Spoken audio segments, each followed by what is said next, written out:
Hi hello friends, welcome to back our channel. నేను ఈరోజు వీడియోలో అందరికీ యూజ్ అయ్యే కొన్ని టిప్స్ షేర్ చేస్తున్నాను. ప్లీజ్ ఈ వీడియోని స్కిప్ చేయకుండా లాస్ట్ వరకు చూడండి. ఆ టిప్స్ ఏమోని చూద్దాము. టిప్ నెంబర్ 1, బెల్లము ఎక్కువగా గట్టిగా ఉంటుంది కదా, మనము సుత్తి కానీ రాయి కానీ తీసుకొని కొడతాం కదా, అలా చేయడం వలన బాగా పొడి కాదు బెల్లము. మీరు ఏ విధంగా బెల్లం పొడి చేసుకోవచ్చు అని చూపిస్తున్నాను. నేను ఇక్కడ కుక్కర్ తీసుకున్నాను. ఇందులో కింద ఉప్పు వేస్తున్నాను. ఉప్పు అయినా వేసుకోవచ్చు, మన్ను అయినా వేసుకోవచ్చు. అలాగే ఒక గిన్నె పెట్టి బెల్లము పెట్టి కుక్కరు క్లోజ్ చేయండి. కుక్కరు విజిల్ వేయవద్దండి, అలాగే పెట్టాలి. నేను గ్యాస్ ఆన్ చేసుకొని మీడియం ఫ్లేమ్లో పెట్టి ఒక 10 నిమిషాలు వదిలేస్తున్నాను. నేను మీకు 10 నిమిషాలు అయిన తర్వాత గ్యాస్ ఆఫ్ చేసుకొని చూపిస్తున్నాను. చూడండి, బెల్లము మెత్తగా అయింది కదా. ఇప్పుడు చాకు తీసుకొని కట్ చేస్తున్నాను. కొంచెం వేడిగా ఉంటుందండి. బెల్లము పొడి చేయడం కష్టం అనుకునే వాళ్ళు ఈ విధంగా ఈజీగా చేసుకోవచ్చు. కొంతమంది ఇళ్ళలో ఓవెన్ అనేది ఉండదు కదా, అలాంటి వాళ్ళకు ఈ టిప్ అనేది బాగా హెల్ప్ అవుతుంది. చూడండి, నేను ఇప్పుడు ఈ బెల్లాన్ని అంతా ఒక బాక్స్లో స్టోర్ చేసి పెడుతున్నాను.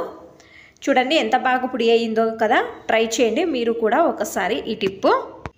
టిప్ నెంబర్ 2, వర్షంలో నాని వచ్చారు అంటే జలుబు అవుతుంది కదా, లేకపోతే స్నానం చేసేటప్పుడు అకస్మాత్తు చెవి లోపలకు నీళ్లు వెళ్తే పిల్లలు చెవి నొప్పి అంటారు కదా. మీరు చెవి నొప్పి అన్న వెంటనే కొంచెం కాటన్ తీసుకొని పిల్లలకు పెట్టే విక్స్ ఉంటుంది కదా, ఈ విక్స్ను కొంచెం కాటన్కి అప్లై చేసుకోండి. సేమ్ నేను ఏ విధంగా పెట్టానో ఈ విధంగా పెట్టండి. కొద్దిసేపు ఈ విధంగా పెట్టడం వలన కొంచెం చెవి నొప్పి అనేది తక్కువ అవుతుంది. నేను ఈ టిప్ ట్రై చేసి మీకు చూపిస్తున్నాను. ట్రై చేయండి ఈ టిప్. టిప్ నెంబర్ 3, పసుపు పొడి జతలో టూత్పేస్ట్ను వేయండి. పని అంతా తొందరగా అవుతుంది, బాగా ఈజీ కూడా అవుతుంది. పసుపు పొడి జతలో కొంచెం టూత్పేస్ట్ వేస్తున్నాను. దీనిలో అర్ధము నిమ్మకాయ తీసుకొని రసాన్ని పిండి వేస్తున్నాను. ఇది బాగా మిక్స్ చేయండి. కొంచెము నీళ్లు వేసుకొని మిక్స్ చేయండి. చూడండి, నేను మిక్స్ చేస్తున్నాను. ఈ పూజ సామాన్లు ఎంత రుద్ది కడిగినా కూడా ఆయిల్ మరకలు అనేవి అలాగే ఉంటాయి కదా. ఇది బాగా డీప్ క్లీన్గా ఈ పేస్ట్ను రెడీ చేసుకొని చూడండి. ఈ విధంగా ఈ పూజ సామాన్లకు అప్లై చేస్తున్నాను.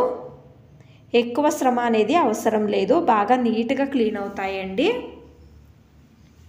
చూడండి, నేను అన్నిటికీ కూడా ఈ విధంగా అప్లై చేస్తున్నాను.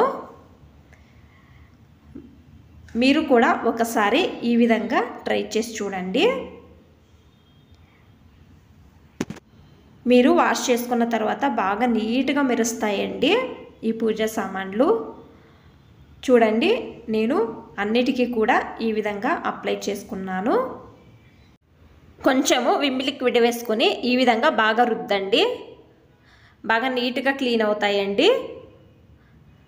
చూడండి, నేను అన్ని పూజ సామాన్లు కూడా ఈ విధంగా బాగా రుద్దాను. ఇప్పుడు మీకు వాష్ చేసుకొని చూపిస్తానండి. చూడండి ఎంత బాగా నీట్గా క్లీన్ అయ్యాయో కదా. మీరు కూడా ఈ విధంగా చేసి చూడండి, బాగా నీట్గా క్లీన్ అవుతాయి. నేను డ్రై అయిన బట్టతో తుడిచి చూపిస్తున్నాను. బాగా నీట్గా క్లీన్ అయ్యాయండి. మీకు అన్ని టిప్స్ ఇష్టమైతే ప్లీజ్ ఒక లైక్ చేయండి. ఇంకా ఎక్కువ మంది నా ఛానల్ని సబ్స్క్రైబ్ చేసుకోకుండా చూస్తున్నారు, ప్లీజ్ సబ్స్క్రైబ్ చేసుకోండి. Thanks for watching. ధన్యవాదాలు.